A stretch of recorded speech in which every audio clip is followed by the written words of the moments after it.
بسم اللہ الرحمن الرحیم۔ سورہ حج کا رکوع نمبر 5 اور 17ویں پارے کا رکوع نمبر 12 آج میں شروع کروں گا۔ حسب معمول اس کا مختصر لفظی ترجمہ مختصر گرامر کے ساتھ، پھر انشاءاللہ اس کی تفسیر ہوگی۔ بسم اللہ الرحمن الرحیم۔ وَلِكُلِّ أُمَّةٍ اور ہر امت کے لیے، جعلنا ہم نے بنایا ہے، منسکن قربانی، یعنی قربانی کا جانور اور قربانی کا حکم۔ منسک اصل میں ہر حکم کو کہتے ہیں، نسک کہتے ہیں یعنی حکم کو، اور مناسک اس کی جمع آتی ہے۔ جیسے حدیث میں آتا ہے نا، خذوا عنی مناسککم، اپنے جو حج کے احکام ہیں وہ مجھ سے سیکھو۔ مناسک حج کا لفظ آپ نے سنا ہوگا، لیکن یہاں مخصوص حکم مراد ہے، وہ ہے قربانی، چونکہ اس سے پہلے آیتوں میں بھی قربانی کا تذکرہ چل رہا ہے، اس کے بعد والی آیتوں میں بھی۔ وَلِكُلِّ أُمَّةٍ جَعَلْنَا مَنْسَكًا، ہر امت کے لیے ہم نے قربانی کا ایک حکم بنایا ہے، یعنی قربانی کے جانور کو متعین کیا ہے تاکہ اس پہ قربانی کریں۔ آگے اس کی حکمت کیا ہے؟ لِيَذْكُرُوا اسْمَ اللَّهِ، تاکہ لوگ اللہ کا نام لیں، عَلَىٰ مَا رَزَقَهُمْ، ان جانوروں پر جو اللہ نے ان کو دیے ہیں، مِن بہیمۃ الانعام، یعنی وہ جانور جو چوپائے ہیں۔ بہیمۃ الانعام کا پہلے میں اس کی ڈیٹیل میں بیان کر چکا ہوں۔ بہائم یعنی جانوروں کو کہا جاتا ہے، انعام چوپایوں کو۔ تو جانور جو چوپائے ہیں، یعنی اور چوپایوں سے بھی مخصوص چوپائے مراد ہیں، 4 قسم کے جانور۔ تو اللہ تعالیٰ کہتے ہیں ہم نے ہر امت کے لیے یہ مخصوص قسم کے جانور قربانی کے لیے بنائے ہیں، تاکہ یہ لوگ ان جانوروں پر جو اللہ نے ان کو بطور رزق کے دیے ہیں ان پر اللہ کا نام لیں۔ فَإِلَٰهُكُمْ إِلَٰهٌ وَاحِدٌ، پس تمہارا معبود ایک ہی معبود ہے۔ فَلَهُ أَسْلِمُوا، اسی کے لیے فرما بردار بنو۔ اسلم یسلم، اسلامن کا معنی اپنے آپ کو سپرد کر دینا، یعنی اسی کے سپرد رکھو اپنے آپ کو۔ وَبَشِّرِ الْمُخْبِتِينَ، اور اے نبی آپ خوشخبری سنا دیجئے سر جھکانے والوں کو۔ اخبات کا معنی ہوتا ہے اخبتوا الی ربہم، پہلے یہ لفظ گزر چکا ہے، کسی کے سامنے سر جھکا لینا، مکمل اپنے آپ کو اس کے حوالے کر دینا۔ الذین، یہ سر جھکانے والے وہ لوگ ہیں، اذا ذکر اللہ، جب ان کے سامنے اللہ کا تذکرہ کیا جائے، اللہ کا ذکر کیا جائے، وجلت قلوبہم، ان کے دل گھبرانے لگتے ہیں، والصابرین، اور یہ صبر کرنے والے ہیں، علی ما اصابہم، ان مصیبتوں پر جو ان کو پہنچتی ہیں، والمقیم الصلاۃ، اور یہ نمازوں کو قائم رکھنے والے ہیں۔ اصل میں تھا والمقیمین، لیکن جب اس کو نماز کی طرف مضاف کر دیا تو نون گر گیا، تو مقیمین الصلاۃ کو پڑھتے ہیں مقیم الصلاۃ۔ وَمِمَّا رَزَقْنَاهُمْ، اور جو رزق ہم نے ان کو دیا ہے اس میں سے، ينفقون، یہ خرچ کرتے ہیں۔ والبدن، عربی میں بدنہ کی جمع بدن آتی ہے، یہ اونٹ کو کہا جاتا ہے، بڑے جانور کو۔ دیگر ائمہ کے نزدیک اس کا اطلاق صرف اونٹ پر ہوتا ہے، احناف کے نزدیک اس کا اطلاق اونٹ اور گائے دونوں پر ہوتا ہے، یعنی بڑا جانور۔ آپ نے سنا ہوگا کہ یہ جو طواف زیارت کسی سے ناپاکی کی حالت میں ہو جائے تو بدنہ لازم ہے اس کے اوپر، یہ لفظ سنا ہوگا، یعنی اونٹ یا گائے لازم ہے۔ اور دم چھوٹا، جب کوئی جنایت ہوتی ہے تو دم لازم آتا ہے، یعنی دم سے مراد چھوٹا جانور لازم آتا ہے، بکرا یا دمبا۔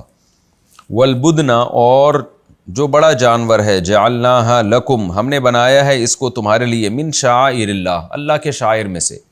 شاعر کیا مطلب؟ وہ چیز جس کو دیکھ کے اللہ یاد آ جائے، جو اللہ کی گویا علامت بن جائے، یعنی اللہ کی یاد کو زندہ رکھنے کا، اللہ کی یاد کو باقی رکھنے کا، اللہ کا تذکرہ رکھنے کا ایک ذریعہ بنایا ہے ہم نے ان بڑے جانوروں کو۔ تفسیر میں ڈیٹیل آئے گی انشاءاللہ۔ فَإِذَا وَجَبَتْ جُنُوبُهَا، وجب یجب وجوباً کا معنی واجب ہونا، ثابت ہونا۔ جنوب جم کی جمع ہے، جم کہتے ہیں پہلو کو۔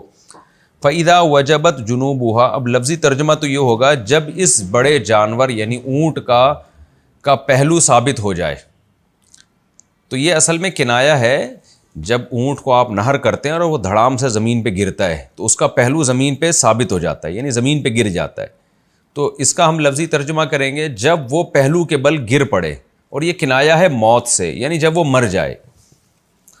فَكُلُوا مِنْهَا، تو اس میں سے خود بھی کھاؤ، وَأَطْعِمُوا الْقَانِعَ، اور ان لوگوں کو بھی کھلاؤ جو قناعت کرنے والے ہیں، یہاں قناعت سے مراد ہے مانگتے نہیں ہیں۔ وَالْمُعْتَرْ، اعترار، وہ فقیر جو ظاہر کرتا ہو اپنے فقر کو، تو یعنی جو مانگ کے بتاتا ہو کہ میں فقیر ہوں، یعنی نہ مانگنے والے فقیر کو بھی دو اور مانگنے والے فقیر کو بھی دو۔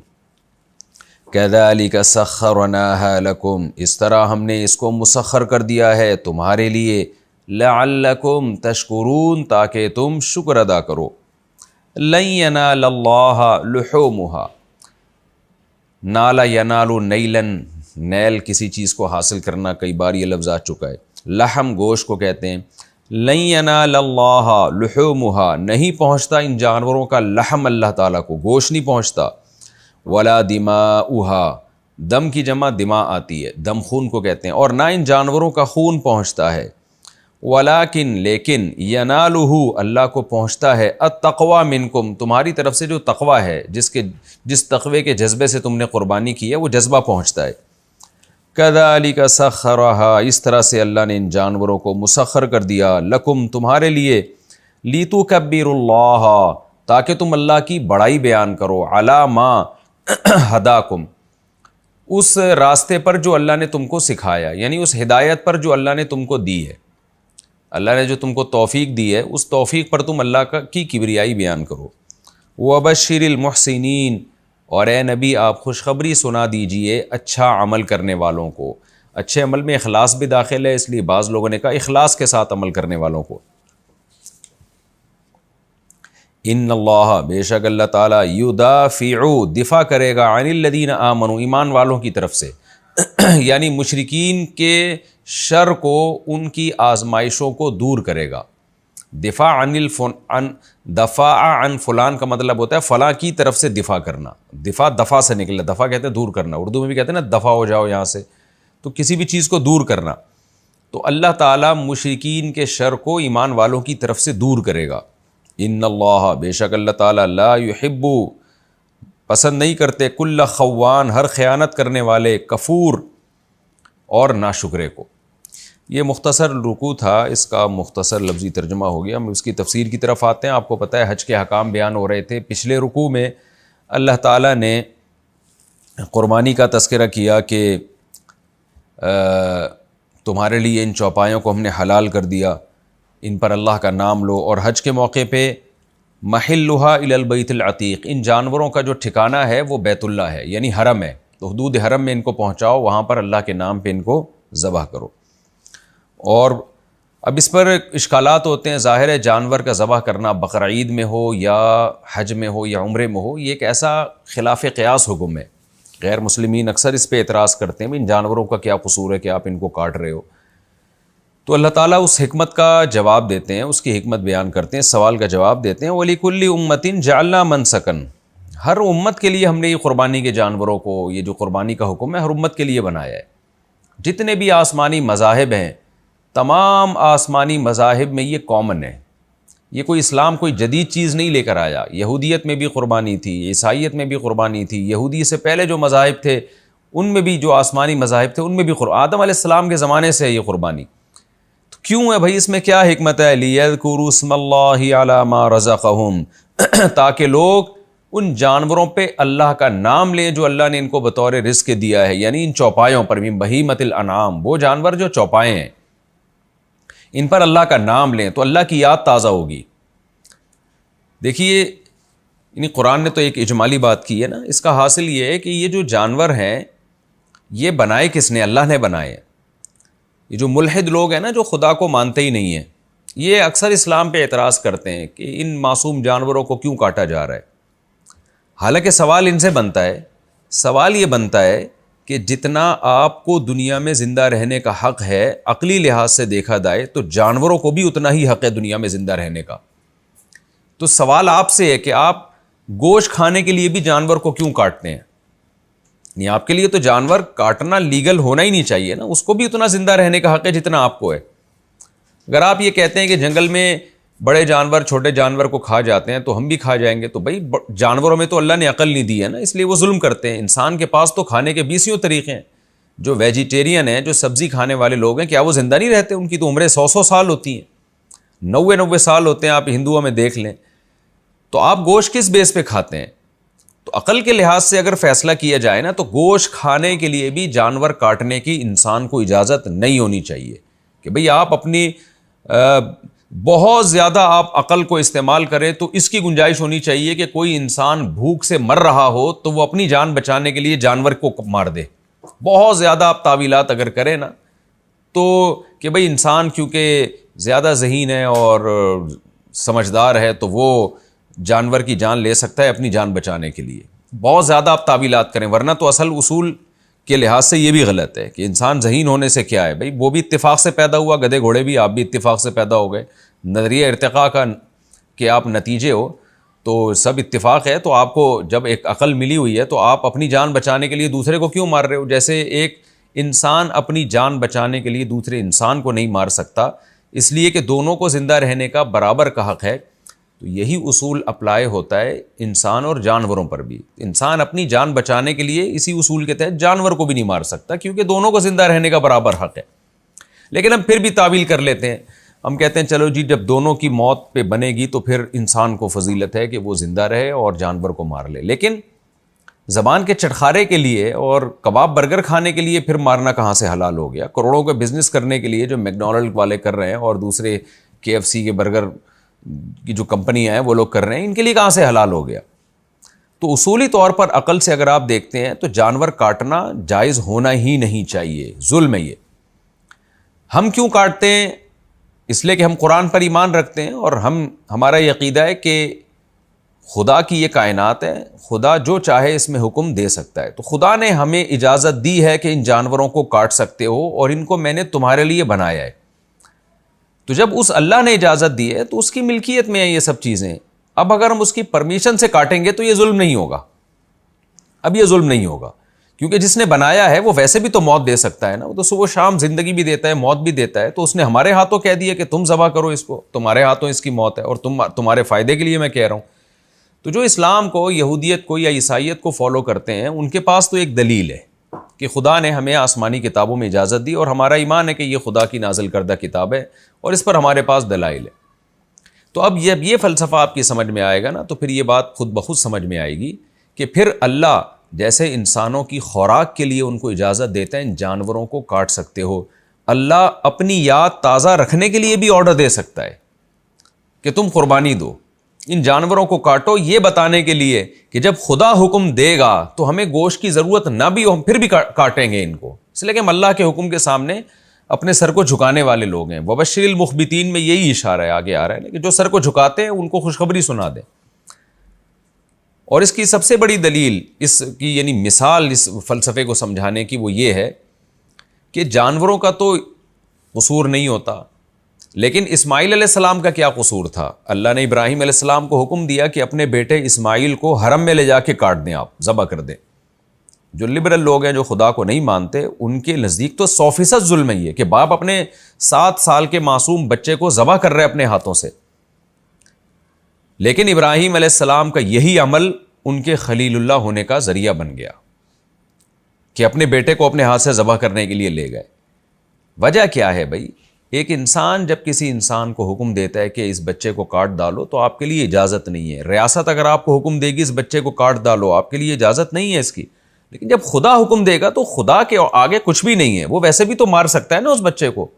تو خدا پھر جب گاڈ نے جب حکم دے دیا تو اس کو اللہ ماننا اور خدا ماننے کا مطلب یہ ہے کہ آپ پھر کریں جو وہ حکم دے رہے، ورنہ اس کی علامت ہے کہ آپ اس کو اللہ مانتے نہیں ہیں، آپ اس کو خالق اور کریٹر مانتے نہیں ہیں، آپ مالک مانتے نہیں ہیں.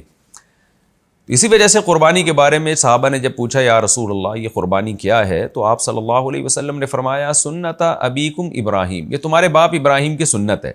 یعنی ابراہیم نے تو اللہ کے سامنے کوئی اشکال نہیں کیا، اللہ نے کہا کہ بیٹے کو کاٹ ڈالو، ابراہیم نے کہا کاٹ ڈالوں گا اور بیٹا بھی تیار ہو گیا.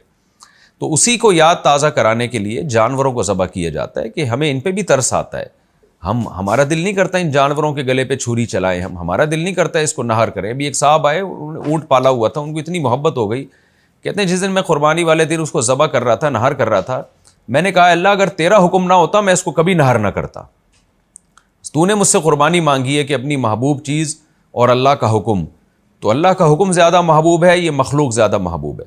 تو جب ہمیں اللہ کا حکم محبوب ہے تو پھر ہم ان جانوروں پہ اللہ کا نام لیتے ہیں، اور اللہ کا نام لینے میں بھی یہ حکمت ہے، بسم اللہ اللہ اکبر پڑھ کے جو ذبح کرتے ہیں تو اشارہ کر رہے ہوتے ہیں بھائی ہمیں یہ جانوروں پہ حکومت نہیں ہے کہ ہم ان کی گردنیں کاٹیں، جتنا ان کو زندہ رہنے کا حق ہے ہمیں بھی ہے، لیکن اس خدا کے نام سے ہم ان کو کاٹ رہے ہیں، یہ بتانے کے لیے کہ ہم اس کے حکم کے پابند ہیں، اس کی پرمیشن نہ ہوتی ہم نہ کاٹتے۔ یہی وجہ ہے کہ جہاں پرمیشن نہیں ہے وہاں نہیں کاٹتے۔ صحابہ نے بعض دفعہ مرغیوں کو نشانے بازی سیکھتے تھے، مرغی کو باندھ کے نا تیر چلاتے تھے تاکہ نشانے درست کریں۔ نبی صلی اللہ علیہ وسلم نے اس عمل کو ظلم قرار دیا کہ اس کے لیے مرغیوں کو نشانہ نہ بنایا جائے، اس کے لیے ویسے کوئی ہدف رکھو، اس پہ نشانے بازی سیکھو۔ آپ صلی اللہ علیہ وسلم نے چڑیا تک کے شکار سے منع کیا، اگر اس میں کوئی حکمت نہیں ہے، ویسے ہی شکار سیکھ رہے ہو، اس کے لیے چڑیاؤں کو مارنا شروع کر دو، منع کیا آپ نے۔ جب گوشت کھانا ہے تو آپ ماریں، ورنہ نہیں۔ لیکن قربانی والے دن چونکہ اللہ کا حکم ہے، اس لیے مسلمان قربانی بھی کرتے ہیں اور حج کے موقع پہ بھی قربانی کرتے ہیں، تو یہ حکمت اللہ نے یہاں بیان کی۔ فرمایا ہم نے ہر امت کے لیے قربانی کا حکم رکھا ہے، لِيَذْكُرُوا اسْمَ اللَّهِ، تاکہ وہ اللہ کا نام لیں، اللہ کی ایک کبریائی بیان ہو کہ ہم یہ خود نہیں کر رہے، اللہ اکبر، اللہ بہت بڑا ہے، اس کے حکم کے آگے کسی چیز کی کوئی ویلیو نہیں ہے۔ تو اس لیے اللہ نے فرمایا اور ان چوپایوں پہ نام لیں۔ وجہ اس کی ہے کہ چھوٹے موٹے جانور کو کاٹنا قربانی سمجھا نہیں جاتا، نہ عرف میں نہ شریعت میں۔ تو بڑے جانور ہوتے ہیں، ان کی ایک ویلیو ہوتی ہے، اونٹ ہے، گائے ہے، بکرا ہے، دمبا ہے، یہ 4 قسم کے جو جانور اللہ نے پیدا کیے ان کی ایک ویلیو ہے۔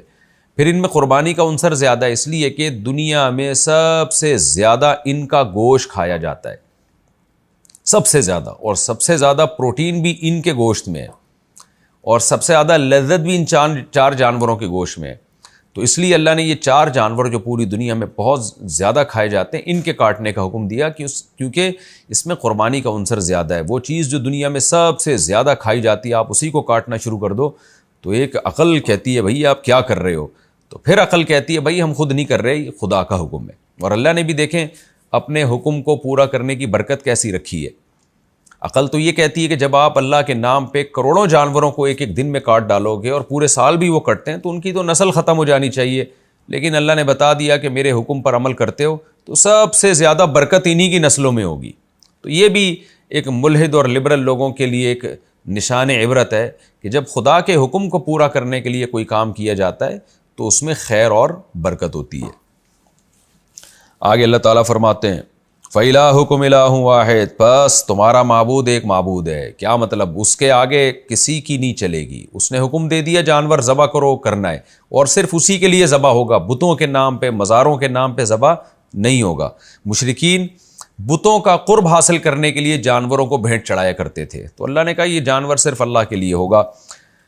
فَلَهُ أَسْلِمُوا، لہذا اسی کے فرما بردار بن کے رہو۔ وَبَشِّرِ الْمُخْبِتِينَ، اور اے نبی جو اللہ کے حکم کے سامنے سر کو جھکا دیتے ہیں آپ ان کو خوشخبری سنا دیجئے۔ وہ جب ان کو قربانی کا حکم دیا جاتا ہے بس وہ اللہ کے حکم کے آگے سر جھکا دیتے ہیں، وہ اس میں چون و چرا نہیں کرتے، جیسے ابراہیم علیہ السلام نے کوئی اعتراض نہیں کیا۔ پھر آگے اللہ فرماتے ہیں یہ جو اللہ کے حکم کے آگے سر جھکانے والے لوگ ہیں نا، ان کی میں کچھ علامتیں بتاتا ہوں۔ الذین اذا ذکر اللہ، یہ وہ لوگ ہیں جب اللہ کا ذکر کیا جائے ان کے سامنے، وجلت قلوبہم، ان کے دل دہل جاتے ہیں۔ اللہ کی عظمت اور جلال ہے ان کے دلوں میں، ان کو جب بتا دیا جائے نا اللہ کا حکم ہے تو بس پھر یہ ڈرتے ہیں، کیا ایسا نہ ہو اس حکم کی خلاف ورزی ہو جائے۔ اور جو جن کی قسمت میں بدبختی ہے ان کے سامنے آپ 100 دفعہ اللہ کا حکم بیان کریں، وہ اس پہ حجت اور حجت بازی ہی میں لگے رہتے ہیں۔ فرمایا وجلت قلوبہم والصابرین علی ما اصابہم، ان کی ایک دوسری خاصیت یہ ہے کہ جب ان کو کوئی مصیبت پہنچتی ہے واویلا نہیں کرتے، یہ صبر کرتے ہیں۔ آپ لبرل لوگوں کو دیکھ لیں جو مذہب کو نہیں مانتے، خدا کو نہیں مانتے، ان کو ہر حکم کی لاجک چاہیے۔ اگر ہر حکم کی لاجک آپ کی سمجھ میں آ جائے تو پھر خدا کی، اللہ کی کیا ضرورت ہے، خدا کی کیا ضرورت ہے، گاڈ کی کیا ضرورت ہے۔ بعض لوگوں نے میرے درس پہ یہ اشکال کیا کہ وہ صاحب لفظ اللہ کا استعمال کرتے ہیں، خدا کا استعمال زیادہ۔ اصل میں لبرل لوگوں کے لیے یہ خدا کا استعمال کرتا ہوں، کیونکہ خدا کا جو لفظ ہے، جو گاڈ کا لفظ یا خدا کا لفظ ہے نا، وہ تو سب کے نزدیک ایکسیپٹیبل ہے۔ تو اللہ کو تو ہم اللہ مانتے ہیں نا، تو میں اس لیے ایک کامن لفظ استعمال کرتا ہوں تاکہ سب اس میں داخل ہو جائے، ورنہ اصل میں تو مسلمان کو اللہ ہی لفظ استعمال کرنا چاہیے۔ خیر، تو وبشر، قرآن کہتا ہے والصابرین علی ما اصابہم، ان کی ایک دوسری خاصیت ہے جب مصیبت پہنچتی ہے تو صبر کرتے ہیں۔ کیوں؟ یہ ہر چیز کو اللہ کی طرف سے سمجھ رہے ہیں۔ اور آپ دیکھیں جو خدا اللہ کو نہیں مانتے وہ کیا کرتے ہیں، وہ ہر چیز کی ان کو لاجک چاہیے، تو جب ہر چیز کی لاجک ہی سے حکم وضع کرنا ہے تو پھر اللہ کی کیا ضرورت ہے، پھر تو انسان خود بیٹھ کے قانون سازی کر لینا۔ فرمایا والمقیم الصلاۃ، اور یہ نمازوں کو قائم کرتے ہیں، ومما رزقناہم ينفقون، اور چوتھی علامت ان کی یہ ہے کہ جو رزق ہم نے ان کو دیا ہے اس میں اللہ کی راہ میں خرچ کرتے رہتے ہیں، ان کی عادت ہے خرچ کرنے کی۔ تو جو مذہب کو نہیں مانتے ان کے اندر چار خرابیاں پائی جاتی ہیں۔ جب ان کے سامنے اللہ کا ذکر کیا جائے ان پہ کوئی فرق نہیں پڑتا۔ نمبر 2، مصیبتوں میں صبر نہیں کرتے، ڈپریشن میں، اسٹریس میں، خودکشیوں کی طرف جاتے ہیں۔ دیکھ لو غیر مسلموں میں خودکشیوں کا ریشو کتنا زیادہ ہے۔ نمبر 3، نمازوں کو قائم نہیں کرتے۔ نمبر 4، جو رزق ہم نے دیا اس میں سے خرچ نہیں کرتے۔ اور یہ حقیقت ہے، آپ کو دنیا میں جو مذہب کو فالو کرنے والے لوگ ہیں ان میں سخاوت کا عنصر ان لوگوں سے کئی گنا زیادہ نظر آئے گا جو مذہب کو فالو نہیں کرتے۔ آگے اللہ فرماتے ہیں وَالْبُدْنَ جَعَلْنَاهَا لَكُم مِّن شَعَائِرِ اللَّهِ، یہ 4 جانور جو قربانی کے ہیں، اونٹ، گائے، بکرا اور دمبا، ان میں سے اللہ نے اونٹ کا الگ سے تذکرہ کیا یہاں پہ، کیونکہ اونٹ کی فضیلت بھی زیادہ ہے، اور ان جانوروں میں چونکہ اونٹ سب سے بڑا جانور ہے، سب سے مہنگا جانور ہے، اور جب اس کو اللہ کے نام پہ نہر کیا جاتا ہے تو وہ اس کے گرنے کا بھی ایک خاص انداز ہوتا ہے، تو اس لیے اللہ نے اس جانور کو زیادہ اہتمام سے اونٹ کا تذکرہ کیا۔ میں نے بتایا نا، چھوٹے جانور آپ مرغی ذبح کریں وہ قربانی نہیں ہوتی، کیونکہ چھوٹا جانور ہے نا، اس میں شاعر اللہ کا اظہار نہیں ہے، ایک دین کی عظمت کا اظہار نہیں ہے۔ دین کی عظمت کا اظہار اس جانور میں ہوگا جس کا ایک حجم ہو، جس کی ایک قیمت ہو، ایک ویلیو ہو۔ تو وہ دمبے سے شروع ہوتی ہے، دمبا، بکرا، پھر گائے، اور پھر سب سے بڑا جانور اونٹ ہے۔ تو اس لیے اللہ نے یہاں اونٹ کا تذکرہ کیا۔ مقصد صرف اونٹ نہیں ہے، مقصد تمام جانور ہیں، لیکن اونٹ کا تذکرہ اس لیے کیا۔ ضمن میں گائے بھی اونٹ کے ضمن میں آتی ہے، لیکن اسپیشل اونٹ کو ہائی لائٹ کیا جا رہا ہے کیونکہ اس میں شاعر اللہ کا عنصر سب سے زیادہ ہے۔ اسی آیت سے بعض علماء نے استدلال کیا ہے کہ بقرعید کی قربانی میں اور حج کے موقع پہ بھی قربانی کرنا چاہے تو اونٹ کی فضیلت سب سے زیادہ ہے۔ ایک تو اس لیے بھی کہ نبی صلی اللہ علیہ وسلم نے اونٹ، خاص طور پہ حج کے موقع پہ آپ صلی اللہ علیہ وسلم نے 100 اونٹ نہر کیے، اور اس لیے بھی کہ وہ مہنگا زیادہ ہے، اس لیے بھی کہ اس میں گوشت زیادہ ہے، اس لیے بھی کہ اس کا حجم زیادہ ہے، اس لیے بھی کہ وہ 5 سال میں قربانی کے قابل ہوتا ہے، جبکہ گائے 2 سال میں، اور بکرا 1 سال میں، اور دمبا بعض دفعہ 6 مہینے میں ہی قربانی کے لائق ہو جاتے ہیں۔ تو اونٹ کو ٹائم لگتا ہے۔ فرمایا والبدنا، اور جو اونٹ ہے، جعلناها لکم من شعائر اللہ، ہم نے اس کو تمہارے لیے اللہ کے شاعر میں سے بنایا، یعنی یہ بھی ایک ایسا جانور ہے جس کو دیکھ کے، جس کی قربانی کو دیکھ کے اللہ کی یاد تازہ ہوتی ہے۔ شاعر اللہ کا مطلب یہاں یہ ہے کہ اس کی قربانی شاعر اللہ میں سے ہے، کہ اتنے بڑے بڑے جانور جو ہمارے لیے مسخر کیے، ہم ان کو اللہ کے نام پہ جب کاٹتے ہیں تو یہ اللہ کی یاد تازہ ہوتی ہے اس سے، کیونکہ اللہ کے حکم پہ آپ اتنے مال کو ہلاک کر رہے ہو، اللہ کا نام اس سے زندہ رہتا ہے۔ لکم فیہا خیر، اس میں تمہارے لیے خیر ہے۔ تو ان جانوروں میں ہمارے لیے خیر ہے، یقیناً دنیاوی خیر بھی، اخروی خیر بھی۔ آخرت کی خیر کیا ہے؟ ان کو ہم ذبح کر کے اللہ کا قرب حاصل کرتے ہیں، ہر بال کے بدلے میں نیکی۔ اور دنیا کی خیر کیا ہے؟ اس سے ہمیں گوشت کھانے کو ملتا ہے، غریبوں کو گوشت کھانے کو ملتا ہے، اس سے جو دیہات کے زمیندار لوگ ہیں ان کی تجارت ترقی کرتی ہے۔ کتنے لوگ ہیں جو قربانی کے جانور پالتے ہیں، پورے سال پھر ان کو بیچ کے نا پورے سال ان کی گھر بیٹھے آمدن آتی ہے، اس میں تجارت بہت ہے، غریب آدمی کا بزنس ہے اس میں۔ تو اللہ فرماتے ہیں 20 قسم کی مسلم قوم کو اس سے ہم خیریں عطا کرتے ہیں جس سے غیر مسلم محروم ہے۔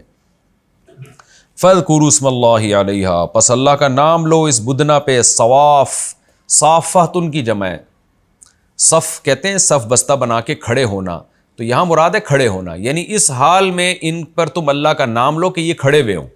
تو اونٹ کو چونکہ افضل یہی ہے کہ اس حال میں نہر کیا جائے کہ وہ کھڑا ہوا ہو، یہ افضل طریقہ ہے، تو اس لیے اللہ نے فرمایا کہ اس حال میں اس پر اللہ کا نام لو کہ یہ کھڑا ہوا ہو، یعنی اس میں شاعر اللہ زیادہ ہے۔ تبھی علماء کا اجماع ہے کہ اونٹ کو نہر کرنا افضل ہے، کھڑے کھڑے آپ اس کو ذبح کریں گے تو اس میں شاعر اللہ کا اظہار زیادہ ہے، اللہ کے نام پہ اس کو نہر کیا جاتا ہے، وہ دھڑام سے گرتا ہے زمین کی طرف، تو اس میں ہر لحاظ سے افضل اس لیے کہ نمبر 1 ذبح کرنے والے کے لیے آسانی، ورنہ آپ گائے کو دیکھیں نا، چاروں ٹانگیں باندھی جاتی ہیں، اس کو گرایا جاتا ہے، ٹائم لگتا ہے، اس میں جانور کو بھی زیادہ تکلیف، انسانوں کو بھی تکلیف۔ جبکہ اونٹ کو آپ سنت عمل یہ ہے کہ ایک ٹانگ اس کی باندھ دی جائے، اگلی والی دونوں میں سے، دائیں یا بائیں میں سے ایک باندھ دی جائے تاکہ وہ زیادہ دور بھاگ نہ سکے، تو آپ اس کو کھڑے کھڑے نہر کریں گے، اس میں نہر کرنے والے کے لیے آسانی ہے، جانور کو بھی کم سے کم تکلیف ہے، کیونکہ جب اس کے یہاں نرم جگہ پہ چھرا مارا جاتا ہے نا تو ایک دم بلڈ پورا جو ہے وہ طاقت اور قوت کے ساتھ اس کا نکلتا ہے، تو جتنی جلدی جسم سے خون نکلے گا اتنی جلدی جانور کو تکلیف کا احساس کم سے کم ہوگا، کیونکہ خون جسم میں ہے تو احساسات ہیں، جیسے ہی خون نکل گیا احساسات ختم ہو گئے، تو جانور کو بھی اس میں کم تکلیف ہے، اور انسان کے لیے نہر کرنا بھی آسان ہے، اور خون بھی زیادہ نکلتا ہے نہر کے نتیجے میں۔ تو قربانی کا جانور ذبح جو ہم نے کرنے کا حکم ہے، اس کا ایک بڑا مقصد یہ بھی ہے کہ خون اور گوشت الگ ہو جائے، یعنی گوشت جو ہے یہ خون سے بالکل پاک اور صاف ہو جائے۔ اس لیے نے فرمایا تم اس پر اللہ کا نام لو اس حال میں کہ یہ کھڑے ہوئے ہوں۔ فَإِذَا وَجَبَتْ جُنُوبُهَا، پس جب یہ پہلو کے بل گر پڑیں، یعنی ان کی موت واقع ہو جائے، فَكُلُوا مِنْهَا، تو اس میں سے خود بھی کھاؤ، وَأَطْعِمُوا الْقَانِعَ، اور غریبوں کو بھی کھلاؤ۔ اور غریبوں کی دو قسمیں ہیں، ایک قناعت کر کے گھروں میں بیٹھتے ہیں، لوگوں کے سامنے ہاتھ نہیں پھیلاتے، اور دوسرے لوگوں کے سامنے ہاتھ پھیلاتے ہیں۔ تو اگر کوئی مستحق ہو تو چاہے وہ ہاتھ پھیلا رہا ہو یا نہ پھیلا رہا ہو، دونوں کو دو، لیکن اللہ نے ان کا ذکر پہلے کیا جو قناعت کرتے ہیں، جو ہاتھ نہیں پھیلاتے، ان کو بھی کھلاؤ۔ کذالک سخرناها لکم، اس طرح دیکھو ہم نے ان جانوروں کو مسخر کر دیا، تمہارے تابع بنا دیا، ورنہ یہ اونٹ کو کون تابع بنا سکتا تھا، بیل کو کون تابع بنا سکتا تھا، یہ تو ہم سے طاقتور ہیں۔ اللہ کہتے ہیں ہم نے ان کو تمہارے تابع بنا دیا، لعلکم تشکرون، تاکہ تم شکر ادا کرو۔ تابع بنانے میں یہ چیز بھی داخل ہے کہ ہم نے ان کو کاٹنے کی تمہیں اجازت دے دی، اب یہ تمہارے فائدے کے لیے، اگر ہم اجازت نہ دیتے تو تم نہیں کھا سکتے تھے، تمہارے لیے کسی دلیل کی بیس پہ ان کے گوشت کھانے کی اجازت نہیں ہوتی، پھر کس دلیل کی بیس پہ تم یہ نہیں کھاتے ان کو۔ آگے اللہ فرماتے ہیں لَن يَنَالَ اللَّهَ لُحُومُهَا وَلَا دِمَاؤُهَا، ان جانوروں کا گوشت اور خون اللہ کو نہیں پہنچتا، جیسے کہ ظاہر ہے اللہ کو کیا کرنا ہے گوشت اور خون لے کے، لیکن پہنچتا کیا ہے، وَلَٰكِن يَنَالُهُ التَّقْوَىٰ مِنكُمْ، اللہ کو تمہاری طرف سے جو تقویٰ ہے وہ پہنچتا ہے۔ یہ بھی غیر مسلم کے اعتراض کا جواب ہے کہ بھئی یہ کیا اتنے سارے جانور تم کاٹ دیتے ہو۔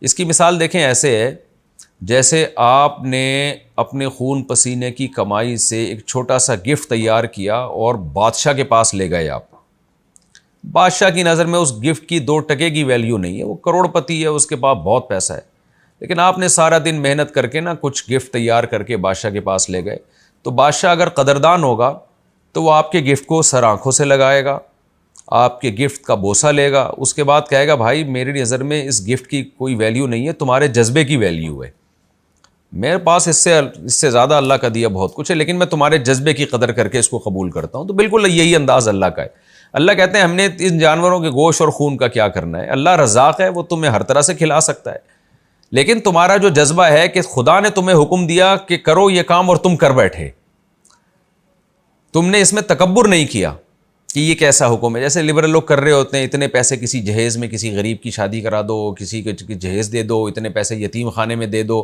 یہ اس طرح کے ملحد لوگ اس طرح کی باتیں کر رہے ہوتے ہیں، اور آج کل لبرل قسم کے جو اسکالرز آ رہے ہیں مسلمانوں میں، وہ بھی اسی قسم کی فضول باتیں کر رہے ہوتے ہیں۔ یہ گائے کاٹنے کی کیا ضرورت ہے جی، بکرا کاٹنے کی کیا ضرورت ہے، اتنے پیسے سے یہ ہو جائے، اتنے پیسے سے یہ ہو جائے۔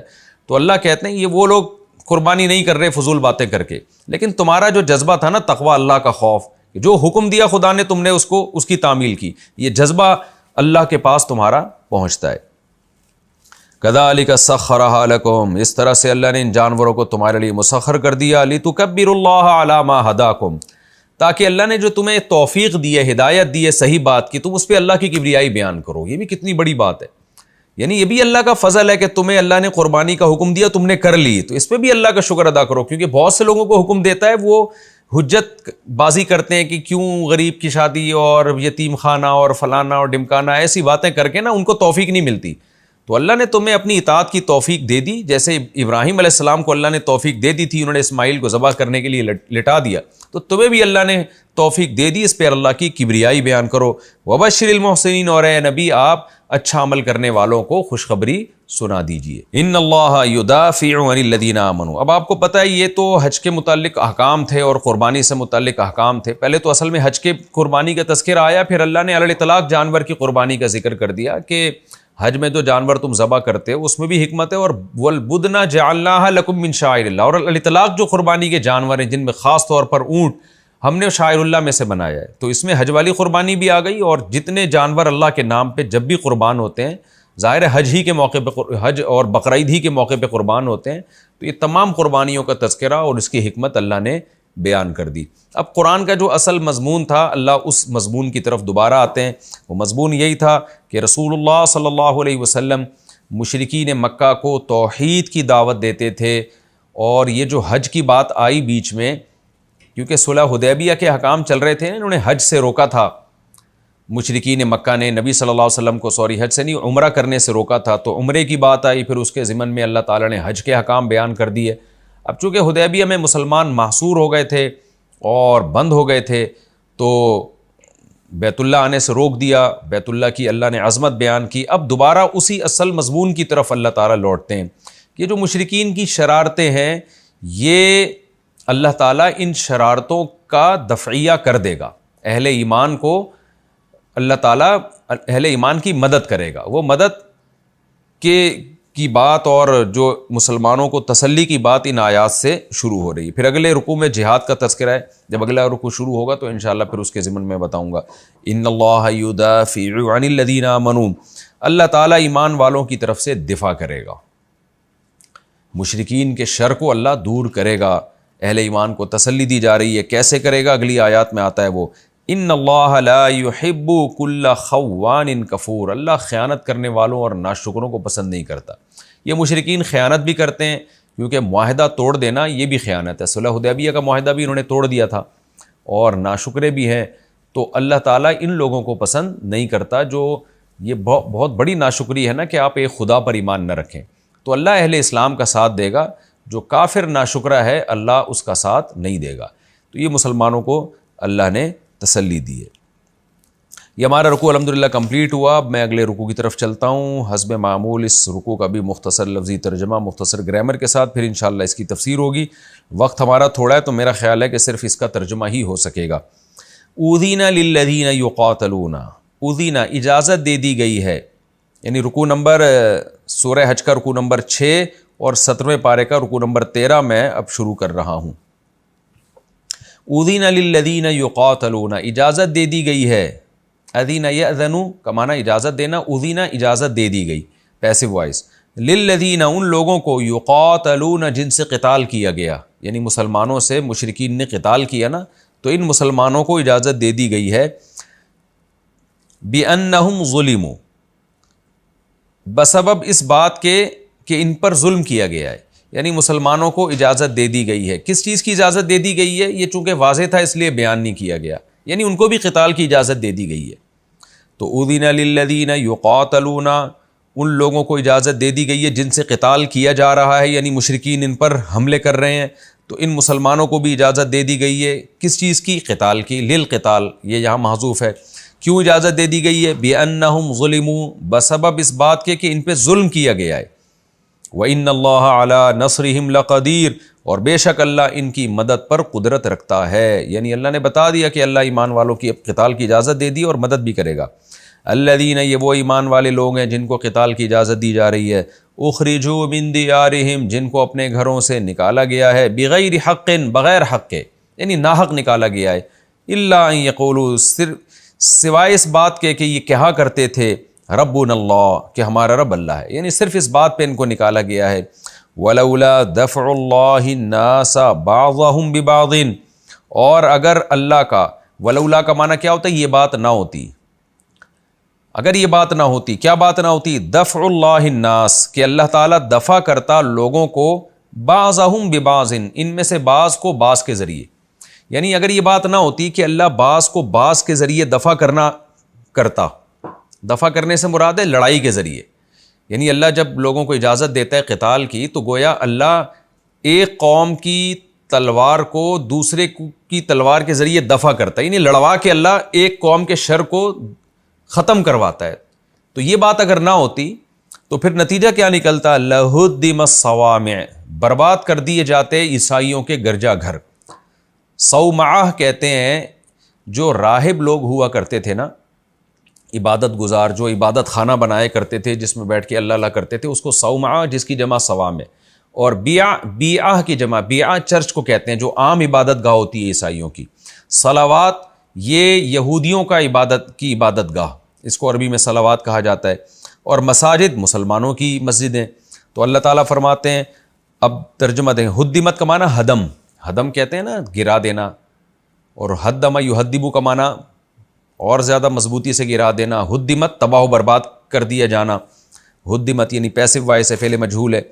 اب آپ دیکھیں ترجمہ دوبارہ سمجھیں، اگر یہ بات نہ ہوتی دفع اللہ الناس بعضهم ببعض، کہ اللہ بعضوں کو بعض کے ذریعے دفع کرتا، یعنی اللہ تعالیٰ لوگوں کو لڑائی کی اجازت دے کے کرتا یہ ہے کہ ایک قوم کو دوسری قوم کے شر سے بچاتا ہے، تو اگر اللہ یہ بات نہ ہوتی، یعنی اللہ اس کی لوگوں کو پرمیشن ہی نہ دیتا کہ لڑو اور صرف امن ہی سے رہنے کا حکم دیتا، تو پھر نتیجہ کیا نکلتا؟ لہدم الصوامع، کہ نہ عیسائیوں کے چرچ میں، نہ راہبوں کی عبادت گاہیں محفوظ رہتی، وبیع، اور نہ چرچ محفوظ رہتے، وہ بھی تباہ و برباد کر دیے جاتے۔ یعنی جو لبرل لوگ ہیں نا، جو مذہب کے ہمیشہ سے مخالف رہے ہیں، وہ زمین پہ اللہ کی عبادت ہونے ہی نہیں دیتے، وہ آتے اور بموں کے استعمال اور تلواروں کے استعمال سے دنیا کو تہس نہس کر دیتے۔ تو اللہ نے لڑنے کی اجازت مذہبی لوگوں کو ہمیشہ سے دی ہے تاکہ ان عبادت گاہوں کی حفاظت ہو۔ تفسیر میں اس کی مزید ڈیٹیل آئے گی، ابھی تو اتنی تفسیر ترجمہ سمجھانے کے لیے ضروری تھی، اس لیے میں نے کی۔ ومساجد، اور مسجدیں بھی تباہ کر دی جاتی، وہ مسجدیں یذکر فیہا اسم اللہ کثیرا، جن مسجدوں میں اللہ کا کثرت سے نام لیا جاتا ہے۔ وَلَيَنْصُرَنَّ اللَّهُ، اور ضرور بھی ضرور اللہ مدد کرے گا، من، ان لوگوں کی، ینصرہ، جو اللہ کی مدد کریں گے، یعنی اللہ کے دین کی مدد کریں گے۔ ان اللہ لقوی عزیز، بے شک اللہ طاقتور اور غالب ہے۔ الذین ان مکناہم فی الارض، یہ وہ لوگ ہیں جن کو اللہ جب غالب کرے گا، یہ وہ لوگ ہیں ان مکناہم، مکن یمکن تمکینا کا معنی ٹھکانہ دینا، کہ اگر ہم ان کو زمین میں ٹھکانہ دے دیں، اقاموا الصلاۃ، یہ نماز قائم کریں، وآتوا الزکاۃ، یہ زکوٰۃ دیں، وامروا بالمعروف، نیکی کا حکم دیں، ونہوا عن المنکر، برائی سے روکیں، وللہ عاقبۃ الامور، اور ہر امر کا انجام اللہ کے ہاتھ میں، للہ، اللہ کے اختیار میں۔ وَإِن يُكَذِّبُوكَ، اور اگر اے نبی یہ لوگ آپ کا انکار کریں، فَقَدْ كَذَّبَتْ قَبْلَهُمْ، تو ان سے پہلے انکار کر چکی ہے، قوم نوح وعاد وثمود، قوم نوح بھی، عاد بھی اور سمود بھی، وقوم ابراہیم وقوم لوط، ابراہیم کی قوم نے بھی انکار کیا، لوط کی قوم نے بھی، واصحاب مدین، مدین والوں نے بھی، وَكُذِّبَ موسیٰ، اور موسیٰ کا بھی انکار کیا گیا۔ فَأَمْلَيْتُ لِلْكَافِرِينَ، تو کافروں کو میں نے مہلت دی، املا یملی، املان کا معنی مہلت دینا، ثم اخذتهم، پھر میں نے ان کو پکڑا، فکیف کان نکیر، نکیر بھی کہتے ہیں عذاب کو، نکیر سے یہاں تھا اصل میں نکیری، یا کو حذف کر دیا، تو کیسا ہوا میری پکڑ کیسی ہوئی؟ فکأی من قریۃ، پس کتنی ہی بستیاں ایسی ہیں، اہلکناہا، جن کو ہم نے ہلاک کیا، وہی ظالمۃ، جبکہ وہ ظالم تھیں، فہی خاویۃ علی عروشہا، پس وہ اوندھی پڑی ہیں اپنی چھتوں کے بل، عرش چھت کو کہتے ہیں، عروش اس کی جمع، یعنی اپنی چھتوں کے بل وہ بستیاں اوندھی پڑی ہیں۔ وَبِئْرٍ مُعَطَّلَةٍ، اور کتنے ہی کنویں ایسے ہیں جو معطل ہو چکے ہیں، وَقَصْرٍ، اور کتنے ہی محلات ایسے ہیں، مشید، جو مضبوط تھے، چونے اور قلعی سے ان کو مضبوط کیا گیا تھا، وہ بھی کیسے تباہ و برباد ہوئے۔ افلم یسیروا فی الارض، تو کیا یہ زمین میں چلتے پھرتے نہیں ہیں، فتکون لہم قلوب، کہ پھر ان کے دل ہوتے، یعقلون بہا، جن سے یہ سمجھتے، او آذان، یا ان کے کان ہوتے، یسمعون بہا، جن سے یہ سنتے، فإنہا، یہاں ضمیر شان کہلاتی ہے، پس بات یہ ہے، لا تعمل ابصار، آنکھیں اندھی نہیں ہوتی، ولکن تعمل قلوب، وہ دل اندھے ہو جاتے ہیں، التی فی الصدور، جو سینوں میں چھپے ہوئے ہیں، ویستعجلونک بالعذاب، اور یہ عذاب کی جلدی کرتے ہیں، ولن یخلف اللہ وعدہ، اللہ ہرگز اپنے وعدے کی خلاف ورزی نہیں کرے گا، وإن یوم عند ربک، اور تیرے رب کے نزدیک ایک دن، کألف سنۃ، 1000 سال کے برابر ہوگا، مما، ان دنوں کے حساب سے، تعدون، جو تم شمار کرتے ہو، عد یعد کا معنی شمار کرنا، جو دن تم دنیا میں شمار کرتے ہو اس حساب سے 1000 سال کا ہوگا۔ وَكَأَيٍّ مِّن قَرْيَةٍ، اور کتنی ہی بستیاں ایسی ہیں، أَمْلَيْتُ لَهَا، جن کو میں نے مہلت دی، وَهِيَ ظَالِمَةٌ، جبکہ وہ ظالم تھیں، ثُمَّ أَخَذْتُهَا، پھر میں نے ان بستیوں کو پکڑا، وَإِلَيَّ الْمَصِيرُ، اور میری ہی طرف لوٹ کر آنا ہے۔ تو یہ ہمارے سورہ حج کا رکوع نمبر 6 اور 13 جو ہے، اس کا لفظی ترجمہ ہو گیا مختصر گرامر کے ساتھ۔ میں اب انشاءاللہ اگلے ایپیسوڈ میں سورہ حج کا رکوع نمبر 6 اور 17ویں پارے کا رکوع نمبر 13 اس کی تفسیر شروع کروں گا انشاءاللہ۔ اللہ تعالیٰ سمجھنے کی، عمل کی توفیق عطا فرمائے۔ وما علینا الا البلاغ۔